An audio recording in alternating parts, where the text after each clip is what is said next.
Bueno, Juan Carlos, bienvenido y muchísimas gracias por la oportunidad de esta entrevista. Es un No, placer. gracias a ti por invitarme. Sí, un placer hablar con un profesional y principalmente del área de la salud que está muy interligado con las clases de jumping, ¿no? Que es la promoción de la buena salud. ¿Nos puede contar un poquito sobre ti, sobre tu experiencia, a qué te dedicas, el público específico que te dedicas en el área de la cardiología, dónde podemos encontrar tus servicios? Mm. Hola Luli, ¿qué tal? Mira, yo soy cardiólogo en Barcelona. En un momento me dediqué mucho a lo que es imagen cardíaca y ahora estoy pasando consulta colaboro con varios centros. Me apasiona mucho lo que es la cardiología preventiva. O sea, me gusta estar por delante de la enfermedad antes que estar mandando pastillas, ¿no? Y sobre todo lo que es el tema de promocionar la salud, o sea, los cambios en el estilo de vida saludable para evitar que un paciente tenga que medicarse. En mi opinión, nosotros nos medicamos por los excesos que cometemos, ¿vale? Y si no nos excedemos, nos irá mucho mejor. Entonces, es un poco tratar de brindarle a un paciente ese enfoque y que pueda él mismo cambiar su estilo de vida para no excederse tanto y no tener que medicarse tanto. Entonces, muchas veces se logra, algunos no, pero bueno, ahí vamos. Y el otro ámbito al que me dedico mucho es la cardiología deportiva, ¿no? Que es otra de mis pasiones, ¿no? De tratar de sacar lo mejor de cada quien y ver qué es lo que pasa, por qué no progresan o tratar de evaluarlo integralmente al paciente para que pueda tener su mejor versión, por decirlo así. Bueno, Juan Carlos, hablamos un poquito sobre el tema venimos a hablar hoy con relación a que te he consultado, ¿no? El del jumping como una clase que promueve la salud. ¿Cuál es tu opinión como cardiologista con relación a la clase de jumping utilizando el mini trampolín? Yo estoy a favor de todas las clases, sobre todo de ejercicio, sobre todo las grupales, porque o sea, en la época que vivimos, lamentablemente tenemos muchos trabajos que son muy sedentarios, son en casa, son sentados todo el tiempo. O sea, uno tiene que tener en consideración que para compensar solamente 6 a 8 horas de estar sentado cada día en casa, requiere hacer entre 150 a 300 minutos semanales de actividad moderada, Sí. solamente para compensar ese sedentarismo que tenemos. Entonces, cualquier clase grupal que tenga soporte de grupo, que ayude a los participantes a siempre querer ir y no sea como cuando están en el gimnasio, que se matriculan y luego si no tienen ganas de ir, pues no van, va a venir bien, ¿no? Y el jumping en general, o sea, va a ayudar mucho, o sea, es una clase que ya tiene, o sea, una duración determinada, que estás en una intensidad bastante alta, va a venir bien sobre todo para evitar todo lo que desencadena el sedentarismo de la época en la que vivimos, ¿no? Sí, muy bien, sí, es verdad. Pues muchísimas gracias. Pasamos por la segunda pregunta, Juan Carlos. Eh, con relación a, al cardiovascular, ¿no? A la presión arterial de la persona, ¿no? Hemos visto, bueno, en las clases muchas de las chicas llevan artículos o pulseras o relojes inteligentes que miden la frecuencia cardíaca máxima. Entonces, es decir, para medir, ¿no? Si durante el determinado momento no ultrapasan lo que ellas creen que es su frecuencia cardíaca máxima. ¿Hay cómo valorar? ¿Hay este número donde no podemos ultrapasarlo? Esta es una pregunta con trampa, porque sinceramente en Internet hay muchas fórmulas que te dicen cuál es tu frecuencia cardíaca base, no tu frecuencia cardíaca máxima según tu edad y todo eso. Y esto es verdad y no es verdad. A ver, cuando yo hago la valoración de deportistas o personas que quieren empezar a hacer deporte con la máquina de consumo de oxígeno, el V2 Max, determinas perfectamente los umbrales ventilatorios y cuáles son las zonas de frecuencia cardíaca de cada persona, ¿no? Y ahí he visto de todo. Hay gente de 20, 30 años que, por ejemplo, ya está en una zona de muy alta intensidad, completamente anaeróbica, con 130 latidos, Uh ¿me -huh. entiendes? O sea, porque tienen una condición física muy mala debido al trabajo y a la escasa actividad física que hace. Y he visto gente de 50 a 60 años que no supera su primer umbral, que es el anaeróbico, o sea, con 150 latidos. Con lo cual, eso va a depender mucho de la persona. Para hacerlo un poco sencillo, lo que tendríamos que hacer sería valorar si la persona a las frecuencias que se mantiene, es capaz todavía de decir frases enteras, ¿no? Frases enteras completas. O sea, por ejemplo, yo me llamo Juan Carlos Portugal del Pino y soy cardiólogo en Barcelona, ¿no? Una frase de esa duración. Sí. Si todavía eres capaz de decirla a la frecuencia en la que estás, podríamos considerar que estás en la zona 4 de entrenamiento, que sería una previo a pasar el umbral, al umbral ventilatorio, ¿no? Que sería el segundo, que ya es la zona peligrosa, que entras ya a la zona que estás en fatiga extrema, ¿no? Sí, interesante. Esto de la frase no, nunca había escuchado antes y bueno, súper Hombre, interesante este método. claro, cuando entrenas con zonas de frecuencia cardíaca, eh, o sea, cuando haces la prueba de V2 Max, ¿no? O sea, tienes los dos umbrales ventilatorios y determinas 5 zonas de frecuencia cardíaca, ¿no? Entonces tienes las zonas que son sin fatiga, que son por debajo del primer umbral, y esas zonas son básicamente para aumentar la resistencia ¿cómo se llama?, los ejercicios y aumentar la rapidez de la recuperación. Y entre los dos umbrales tenemos las zonas de desarrollo, pero cada zona tiene su tiempo máximo en el cual puedes estar y sus características, ¿no? Por ejemplo, la zona 4, que es la que puede estar como mucho 40 minutos o 45, y es más o menos lo que dura la actividad de jumping, ¿verdad? Sí, ¿No? más o menos Vale. 45 una hora. Vale, pues la zona 4, la sensación que tienes es de que estás casi en el borde de no estar cómodo, ¿me entiendes? Pero todavía eres capaz de decir una frase entera, ¿me entiendes? Sí, Mientras que la zona sí, 3, que es la que sería como una zona que se puede tolerar de 60, 80, casi 90 minutos, puedes conversar, pero no lo quieres hacer, sí, porque no te sientes bien, ¿me entiendes?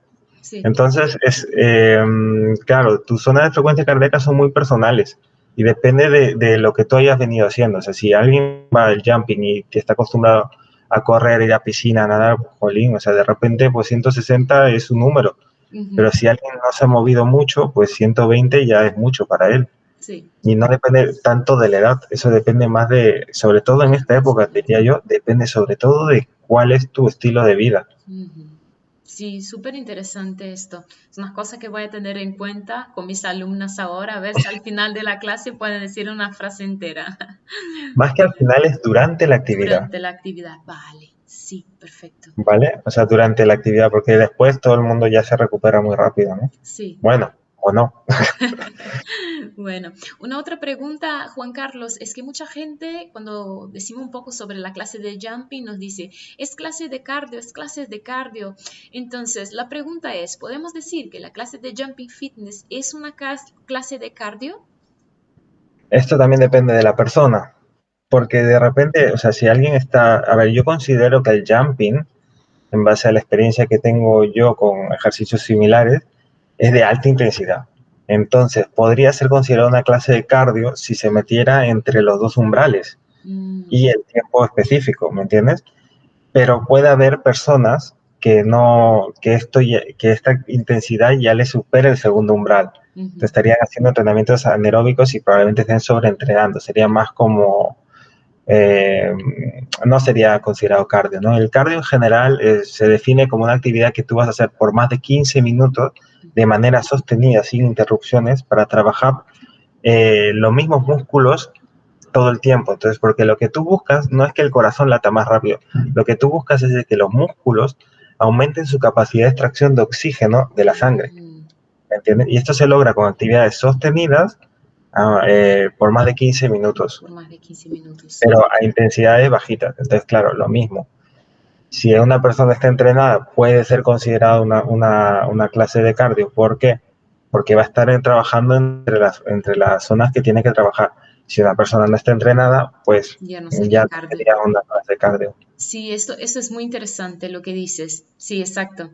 Porque, bueno, es muy interesante porque tengo casos de alumnas que tienen un determinado nivel súper fuerte y otras que no tienen tanto. Entonces, a veces lo que no tiene tanto siempre me dice, pero tal persona hace más esfuerzo porque tiene más capacidad, está más entrenada. Pero en mi punto de vista, la persona que tiene menos esfuerzo, menos capacidad o no está desentrenada, hace más esfuerzo, porque para ella es más difícil. Más o menos se encaja Exacto. lo que me dices tú ahora mismo. exacto. Y bueno, una de las cosas que hablo yo mucho con o sea, cuando me vienen pacientes que tienen intolerancia a esfuerzos, no, los trato de convencer de que, por ejemplo, si van a correr en la diagonal, Ujú. dejen de mirar a su alrededor. Su única competencia está en el espejo. O sea, Exacto, porque tú tienes que entrenarte a exacto. ti mismo, a tu capacidad. Porque si tú empiezas a sobreentrenar, no vas a progresar. Lo más probable es que vayas a fracasar. ¿Me Sí, entiendes? Primero te vas a aburrir, te vas a fatigar, lo vas a pasar mal y no vas a progresar. Porque si tú sobreentrenas, vas a causar daño cardíaco. ¿Me entiendes? exacto. Lo que tienes que hacer es aislarte y pensar en que, ok, y es yo contra mí mismo, ¿no? Y la segunda cosa que les digo, pues si estás desentrenada, lo tienes fácil para mejorar, porque mientras peor es tu capacidad, más rápido la coges. Lo tiene mucho peor los que van en el otro extremo, que están súper entrenados, joder, que es mucho más difícil subir una capacidad que ya está alta un poquito que una que está baja mucho, ¿sabes? Exacto. Sí, estoy totalmente de acuerdo. O sea, para alguien que está sedentario, cualquier cosa es alguna cosa, ¿no?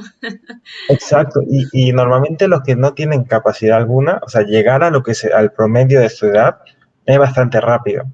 Superar el promedio es otra cosa. O sea, por ejemplo, si hablamos de términos de V2 Max, ¿no? Hay gente que tiene un V2 Max de 28 cuando lo normal para su edad es 39, pues es probable que en 2 meses y medio, 3 ya tengan 39. Mm, ¿Me entiendes? sí, Pero si alguien de esa misma edad tiene 55, subirlo a 57 en 2 meses y medio puede tener lo suyo, ¿sabes?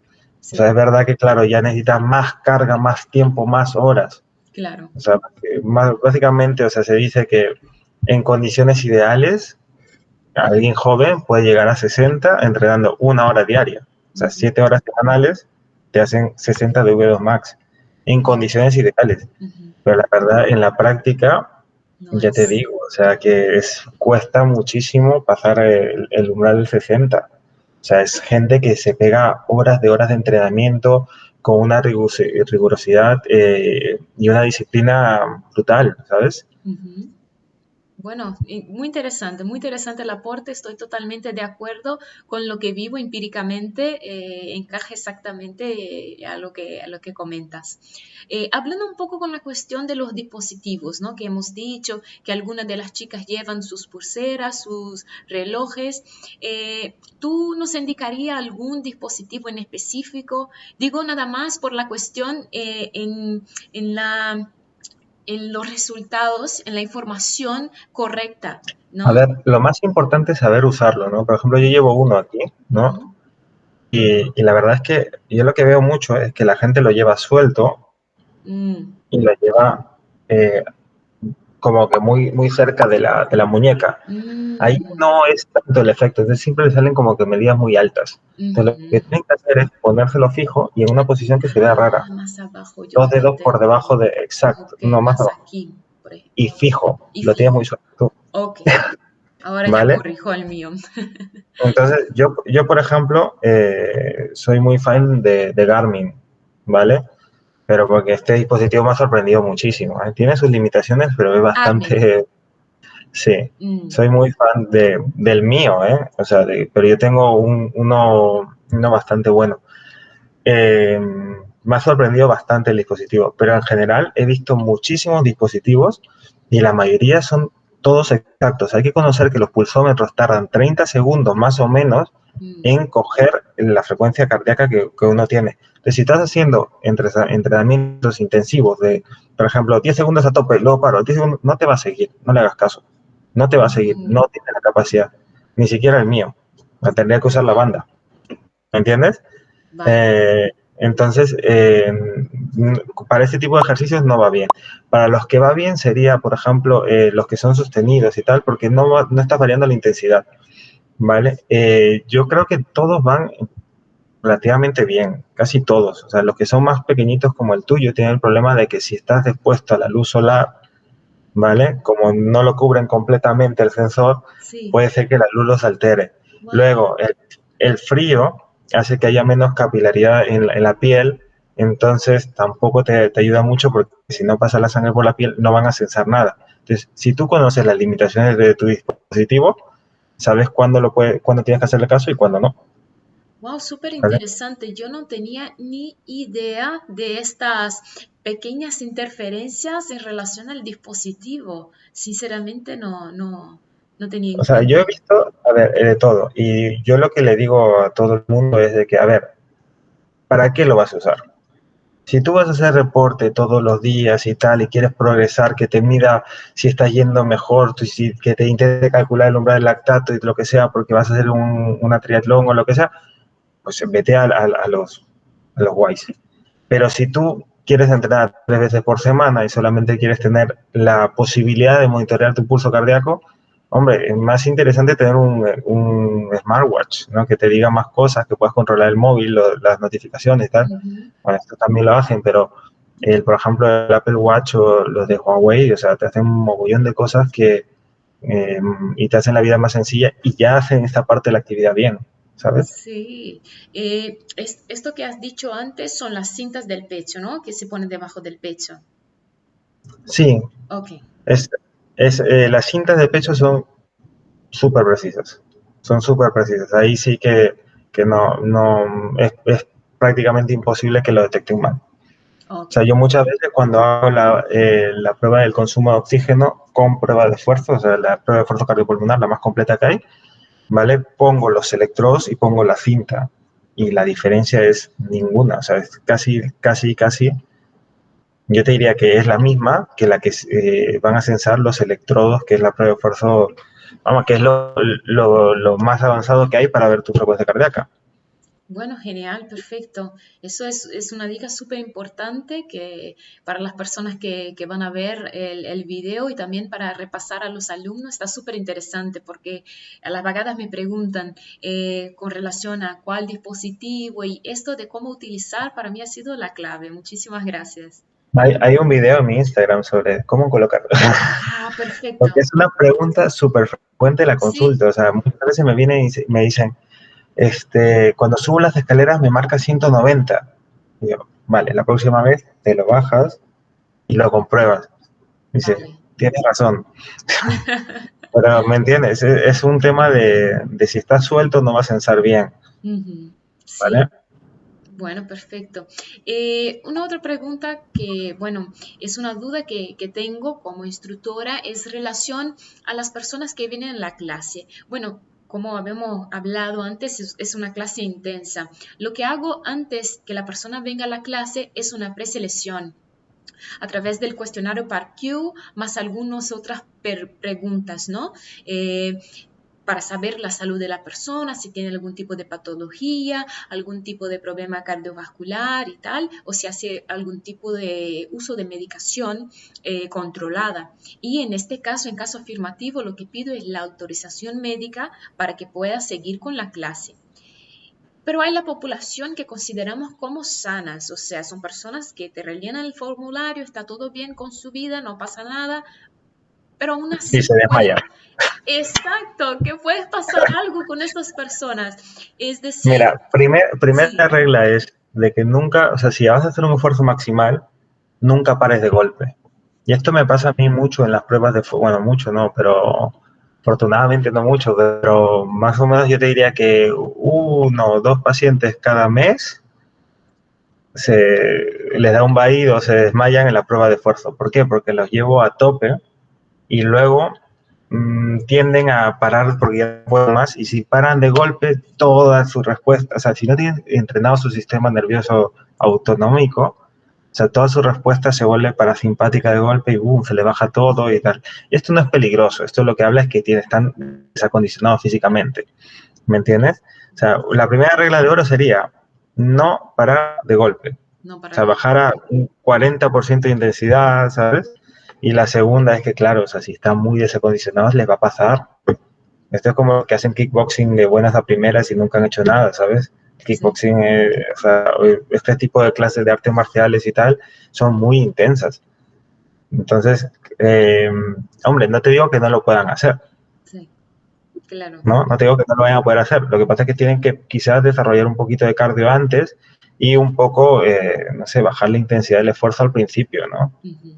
Sí, O lo que sea, digo siempre a quien empieza es no mirar las demás que ya llevan tiempo haciendo la clase, hacer a su ritmo, parar si es necesario. mira, a estas personas, por ejemplo, si les hiciéramos la prueba de consumo de oxígeno, notaríamos que los umbrales están muy bajitos. Entonces tendríamos que limitarlos un poco por pulsómetro durante la clase, o sea, decirles no pases de tal para que la puedan tolerar, ¿no? Y Mm, hay veces, por ejemplo, hay pacientes a los que yo he tenido, ¿no? Que sus zonas de frecuencia cardíaca eran, por ejemplo, mantenerlos en zona 2 era caminar a 2,1 kilómetros por hora, ¿me wow, entiendes? sí, Y bueno, todos los que yo tengo, haciendo caso a las recomendaciones, han han progresado. progresado. Eso lo pondré en mi Instagram, porque hay algunos pacientes que me han dado autorización de poner los vídeos que me enviaban, Ujú, ¿no? Diciendo, pero es que tengo que ir tan lento. Y yo, sí, tienes que ir tan lento. O sea, ¿me entiendes? O sea, sí, tienes que entrenar la capacidad que tienes. sí, Y si está muy bajita, más rápido va a crecer. Tienes vale. que tener eso en mente. Pero tienes que ser paciente también. Claro, exacto. Yo estoy totalmente de acuerdo. En lo poquito, siempre digo, al par de las semanas vas a ver tu progresión, pero hay que ir despacio primero. Del contrario, te vas a lesionar o te va a pasar mal durante la clase. Pero hablando, Juan Carlos, con relación a los grupos, ¿no? A los grupos de personas. Normalmente en la clase viene una franja de 25 a 55, normalmente mujeres. Si están todas sanas en esta franja de edad, teniendo en consideración que algunas de ellas van a tener sobrepeso, normalmente sobrepeso a obesidad tipo 1 es lo que a veces son lo que vienen. De los alumnos que vienen, una parte tiene sobrepeso y mitad obesidad tipo 1. Si miramos esta franja, mujeres de 25 a 55 con sobrepeso o obesidad tipo 1. ¿Hay algún grupo en específico que vas a decir, eso hay que tener un poco de cuidado, aunque sean sanos, en relación a los cuestionarios de averiguación de problemas de salud? Eh, en general, en cardiología deportiva, el corte es 35 años, Mm, ¿vale? En general. Pero esto viene por las cardiopatías congénitas y tal, ¿no? Si se dice que menos de 35 años sin antecedentes de haberse, sobre todo, desmayado, ¿no? Si no se han desmayado nunca, sí, sin ningún todo va bien, antecedente, sí. va bien. Pero si han tenido desmayos, mejor que lo vea el cardiólogo.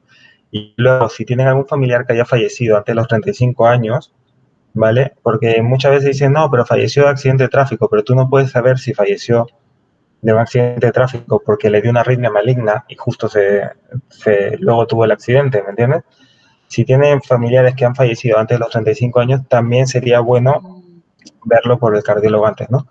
Pero si no tienen si estas dos preguntas son, o sea, si no se desmaya y antes tienen familiares que han fallecido antes de los 35 años, grado directo, ¿eh? Porque si es el primo segundo, eso da un poquito igual, ¿no? Tú puedes considerar de que no tienen por qué pasarle nada, ¿no? ujú. En caso de las mujeres podrías ir hasta 40 años, ¿vale? Por encima de 40 años yo diría que sí, que es mejor que se hagan una valoración previa, Una valoración previa, vale, perfecto. Está súper ¿vale? bien estas recomendaciones porque las voy a incorporar incluso las preguntas a mi cuestionario y también esta recomendación, ¿no? De las mujeres encima de los 40 años. Perfecto. Uh-huh. Y también aprovechando la cuestión que has dicho, ¿no? Del umbral anaeróbico, lo que noto es raros casos, pero ya me ha pasado, de personas, de alumnos que vienen a la clase y al cabo de uno o dos, bueno, la primera clase, la segunda clase, a veces en algún momento se dicen, ay, es que me mareo un poquito. Yo siempre digo, bueno, parar, tomar agua, recuperar, pero lo que podemos decir sobre este mareo que se pasa en clases intensas como el jumping fitness. Hombre, hay varias cosas, ¿no? Pero esto pasa a todos los niveles, ¿no? Por Ujú. ejemplo, me acuerdo mucho del futbolista este Vieto cuando empezó a entrenar con el Cholo Simeone, que también se mareó y todo, y estamos hablando de la élite, ¿eh? ¿Pero por qué? Porque los entrenamientos del Atlético eran mucho más fuertes que los que tenían el Villarreal, Mm, ¿no? Y estamos hablando de deportistas de élite. O sea, esto pasa a todos los niveles. Pero es un componente de todo, ¿no? Muchas veces se dice, se le ha bajado el azúcar. Y sí, podría ser, porque si tú tienes un metabolismo durante el esfuerzo que es predominantemente requiere carbohidratos, pues los carbohidratos duran muy poquito. Si tú tienes un umbral anaeróbico muy alto y te oxidas más grasas que carbohidratos o compensas más esta relación, pues lo llevarás mejor. Pero es que son tantas variables que es difícil de prever, ¿no? O sea, hay gente que toda su dieta se basa en carbohidratos y estos son los que cuesta mucho más enderezar, ¿me entiendes? Porque los carbohidratos dan mucha energía, pero duran poco, ¿me entiendes? Mientras Sí, que las grasas dan mucha energía y duran y mucho. dura mucho. Pero claro, depende del estilo de vida, la dieta, el ejercicio y todo, o sea, cuál es tu metabolismo, ¿no? Entonces, estos que se marean en la clase, probablemente sea porque están haciendo el entrenamiento siempre a zonas muy altas. O sea, zona 4, 5 o zona 5 directamente. Entonces, en ese momento están siempre con, ¿cómo se llama? Consumiendo, están en metabolismo anaeróbico, acumulando ácido láctico, que es el que causa cansancio, ¿vale? Y además consumen predominantemente carbohidratos. Carbohidratos. Entonces, claro, si ellos no han comido antes de la clase o no han bebido, qué sé yo, hace mucho calor ahora también, o sea, empezar la clase deshidratado no es buena idea. O Ujú. sea, eso también se ve mucho, ¿eh? O sea, date cuenta que lo que llamamos la precarga en cardiología, ¿no? Es cuánta sangre tienes, ¿no? Eso va a influir en qué tan rápido da vueltas la sangre en el sistema. Si las venas están colapsadas porque tienes poca sangre, porque no has bebido agua, te va a ir peor, el corazón va a latir más rápido porque se va a llenar más Sí. lento, o sea, no se va a llenar completamente. Hay muchos factores. Sí, bueno, ¿hay alguna recomendación? Por ejemplo, si la persona sufre un mareo durante la clase, la recomendación es que pare totalmente o pare un poquito y luego vuelva lo que puedas. ¿Qué recomiendas tú? Depende cómo se sienta, ¿no? Ujú. Depende cómo se sienta. Hay veces que suficiente es suficiente. O sea, por ejemplo, cuando yo entreno a deportistas que quieren hacer cursas o cosas así, vamos a la zona E por intervalos, ¿vale? Vamos a la zona E, que es la última, la zona 5, la zona E, como quieran llamarlo, y nunca se me ocurre, si nunca lo he hecho, poner entrenamientos de más de 10 minutos en zona E, Mm, en intervalos, ¿no? O sea, por ejemplo, le hago 4 de uno por uno, un minuto a tope, un minuto de recuperación, 5 minutos de intermedio de recuperación y luego 4 de uno por uno, o sea, hace 8 minutos en total, ¿me entiendes? sí, Y eso que ya lleva una base importante, ¿no? Entonces, claro, hay veces y esa es su carga y la carga que le corresponde al nivel que está. ¿Qué le sucede a tus alumnos? Que depende cómo estén, ¿no? Si tú ves que para un poquito y ya se recupera, pues de repente es que simplemente se haya pasado y que sigue termina la clase, pero a muy baja intensidad, ¿me sí, entiendes? sí. Pero podría ser de que ya está, esa Ujú. fue su carga, Sí, ¿me entiendes? entiendo, entiendo. Podría haber alguno que ya superó su carga, o sea, si tú haces más de lo que necesitas, lejos de progresar, vas a empeorar tu condición. O sea, Claro. no sé si tú has visto, conoces casos de gente que está todo el día, lleva corriendo 6 meses, 7 meses o 7 años y siempre está corriendo al mismo ritmo, ¿me entiendes? O sea, ¿y a cuánto corres? A 5:30. Ah, vale. ¿Desde cuándo? Uf, toda mi vida.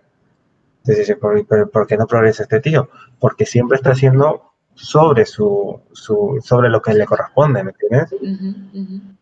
O sea, bueno, eh, yo creo que prácticamente estas fueron las preguntas principales con relación al jumping fitness y las dudas que tenía sobre la opinión de un profesional cardiologista. Ha sido mucho provechoso toda la información que ha pasado, muy rica y seguro que va a aportar mucho, no solo para mí, para todos mis compañeros también que dan clases de jumping, para los alumnos. Así que Juan Carlos, muchísimas gracias por No, tu muchas gracias a ti aporte. por llamarme para colaborar contigo. Ha sido un placer. Y nada, quedo a tu disposición para lo que desees. Vale, genial. Después pasarme toda la información. Si estás mirando este vídeo por YouTube, voy a poner todas las informaciones de las redes sociales de Juan Carlos para que puedas seguirle y ahí Muchas estar gracias. informado. ¿Vale? Pues muchísimas gracias, Juan Carlos, y nos vemos pronto.